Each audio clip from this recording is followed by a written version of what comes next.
Bonjour à tous. Pour notre troisième émission, je vous invite à découvrir les vieilles forges du pays de Longwy. Nous sommes entre Longwy et l'Anguillon et nous allons voir successivement les hauts fourneaux du Dorlan, les forges de Buret et enfin le haut fourneau de Constat-Granville. Alors les premières mentions de forges ici dans la région remontent à la fin du XIVe siècle. Nous avons des écrits sur par exemple l'existence de la forge de Vaux-Varniment en 1397 où un comte ducal nous apprend que les ouvriers de la forge ont été chassés à cause des guerres.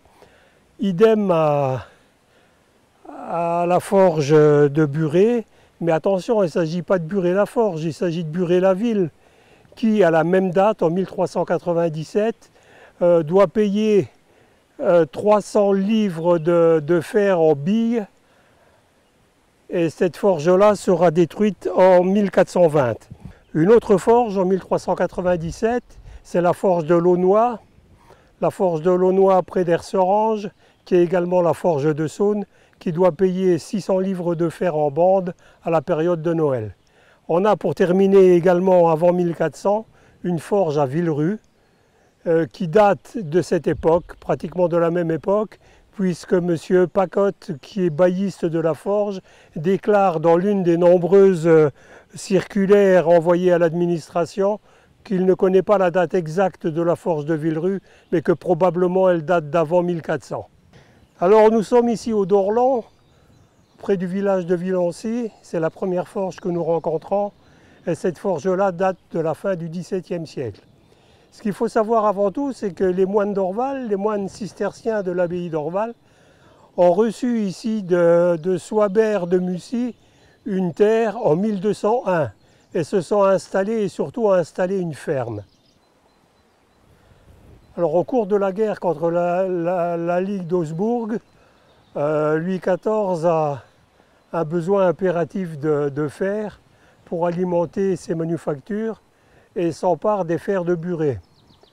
Et comme la guerre continue et qu'il faut de plus en plus de fer, elle va contraindre les moines d'Orval à construire un haut fourneau ici au Dorlan, sous peine de confiscation des terres.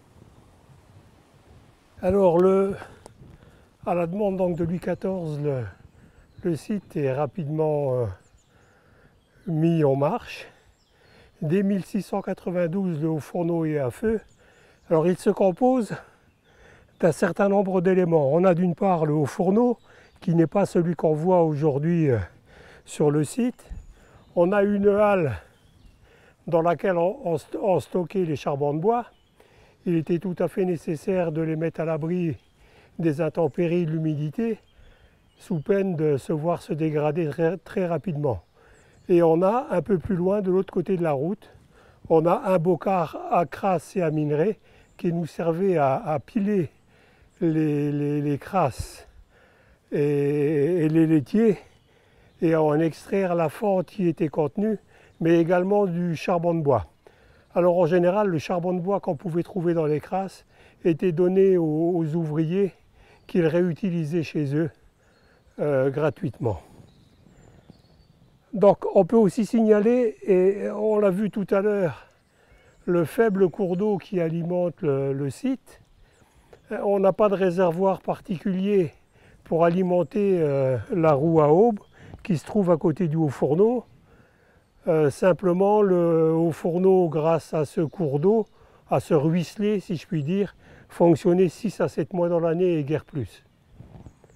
Donc on a devant nous, bien évidemment, on a cette énorme halle à charbon et probablement dans laquelle on stockait également la fonte issue du haut fourneau avant d'être expédiée sur Orval.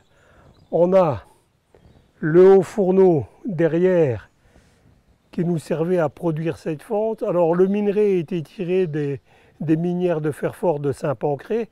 On a déjà parlé du minerai de fer fort au sujet du syndicat de Brange et au sujet de la borne de fer. Et aussi on tirait un peu de minerai de veau. La production du haut fourneau au XVIIIe siècle, c'est de l'ordre de 680 000 livres de fonte, donc qui était affinée et transformée en fer marchand à Orval. Alors sur ce site, à l'origine, il y a 5 ouvriers qui y travaillent. On a d'une part les 2 chargeurs qui alimentent le haut fourneau en minerai et en charbon de bois. On a un fendeur à la base du haut fourneau qui libère la fente et le laitier au fur et à mesure de sa production. Et on a 2 ouvriers, 2 manœuvres. On a ce qu'on appelle un valet et un goujat. C'est un jeune qui travaillait ici au niveau du site. Alors ce site était dirigé par un abbé qui était à la fois directeur de la ferme que l'on a vu à Villancy et ici du site du haut fourneau. Et progressivement, on va voir que le Dorlan va prendre une grande importance et on va progressivement aussi abandonner le site de Buret pour venir s'installer ici au Dorlan. Alors progressivement, l'abbaye quitte Buret pour se fixer au Dorlan, notamment parce que c'est une région qui peut disposer de beaucoup plus de bois que Buret. Alors nous avons quitté le haut fourneau, nous sommes passés de l'autre côté de la route et nous avons ce même petit ruisseau qui va venir alimenter le bocard à crasse et à laitier. Donc voilà le conduit qui amène l'eau au bocard et on va bocarder les crasses. Bon, nous avons ici probablement à côté du bocard un dépôt des crasses issues du haut fourneau. Voilà, ici nous sommes en présence d'une crasse très bulleuse, donc qui a refroidi, le gaz contenu à l'intérieur qui essaye de s'échapper, et après bocardage, voilà ce que ça donne. Alors à la Révolution, au moment où les révolutionnaires détruisent l'abbaye d'Orval, Villancy fabrique de la fonte à raison de 820 000 livres par an, dont 400 000 pour les armées de la République. Alors en l'an 2, Orval abandonne définitivement l'industrie du fer. Robinet, le sieur Robinet devient directeur des forges nationales. Ce sont les seules forges de la région qui deviennent bien nationales. Sous l'ère du citoyen Robinet, les fontes du Dorlan sont envoyées à Constant-Granville et sont envoyées également à Lopineux et à Vézin. Et finalement, en l'an 6, le citoyen Trotian d'Autange va racheter l'ensemble du domaine pour un prix évalué à 1 600 000 francs.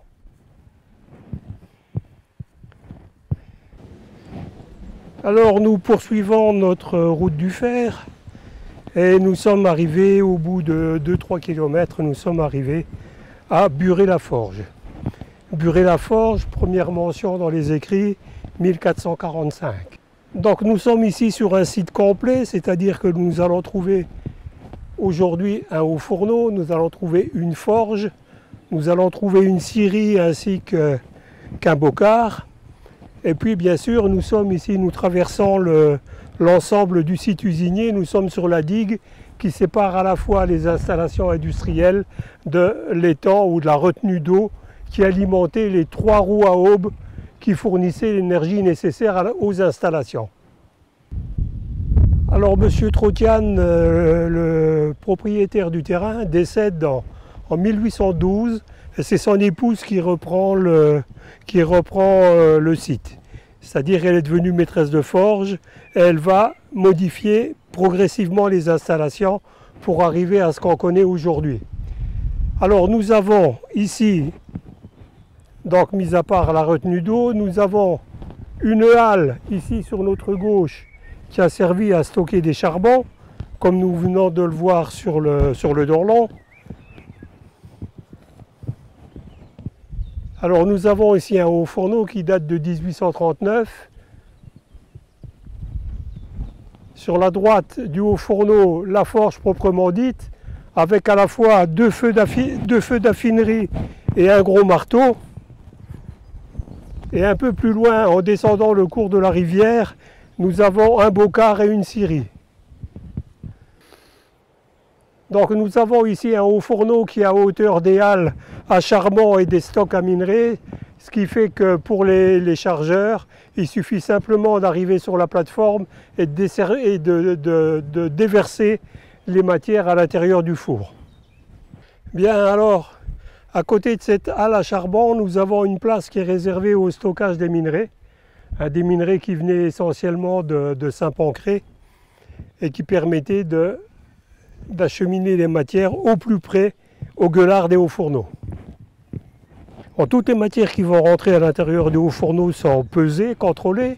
Autrement dit, on dispose ici d'une bascule qui va nous peser à la fois le minerai, le charbon de bois, et en même temps peser les gueuses de fonte et les barres de fer marchand, que l'on va expédier de la forge. Nous sommes donc maintenant sur le site de Buret. Donc nous avons devant nous la maison du maître de forge. En général, elle est toujours située en hauteur pour pouvoir avoir une vue sur ces différents ateliers. Et nous avons sur notre droite, mis à part la halle à charbon que l'on a vue tout à l'heure, on a le haut fourneau proprement dit, ici.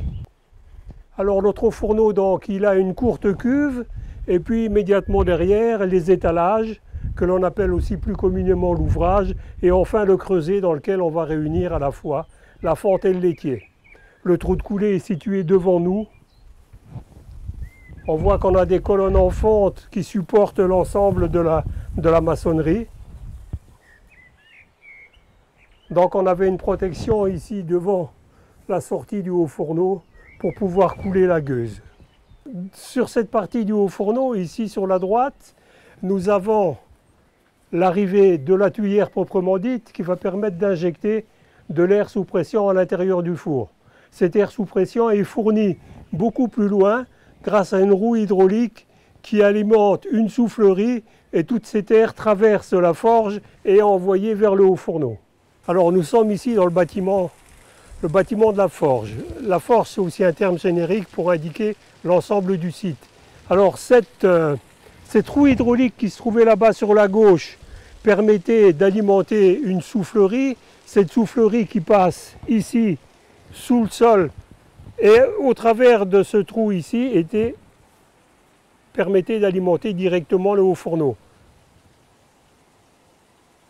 Dans le bâtiment de la forge, on dispose de 3 roues hydrauliques, une très grosse roue qui se trouve ici au centre du bâtiment qui va alimenter un marteau qui se trouvait ici sur la droite, et puis 2 petites roues hydrauliques, celle à gauche ici qui alimentait une soufflerie qui envoyait l'air vers le haut fourneau, et à droite dont il reste encore une chute d'eau relativement faible ici, mais il y avait une 3e roue à ce niveau-là.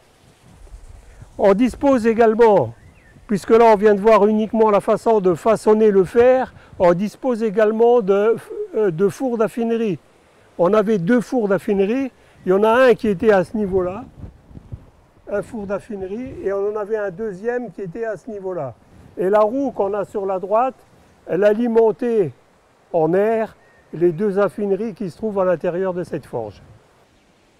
Et en dehors du stockage des produits finis, probablement que cette partie de l'installation devait être également un lieu de vie, avec possibilité probablement également pour les fondeurs et les ouvriers de la forge de venir se reposer lorsqu'ils n'étaient pas au pied de leur haut fourneau ou de leur forge. Ce bâtiment a aussi probablement servi de lieu de vie pour le repos des fondeurs et des affineurs, et probablement aussi servi à stocker des matières finies qui étaient expédiées à l'extérieur. Alors ici nous avons l'évacuation du trop-plein de la retenue d'eau qui va alimenter un peu plus loin le bocard et la scierie qui faisaient partie de l'installation. On voit à quel point le site avait été globalement bien pensé, très bien pensé même.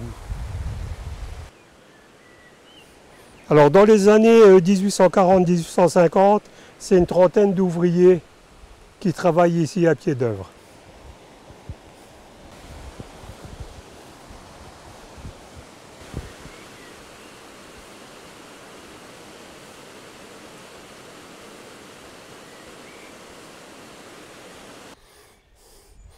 Alors ici dans la retenue d'eau, on a ce canal qui, en traversant la digue, allait alimenter la grande roue du marteau.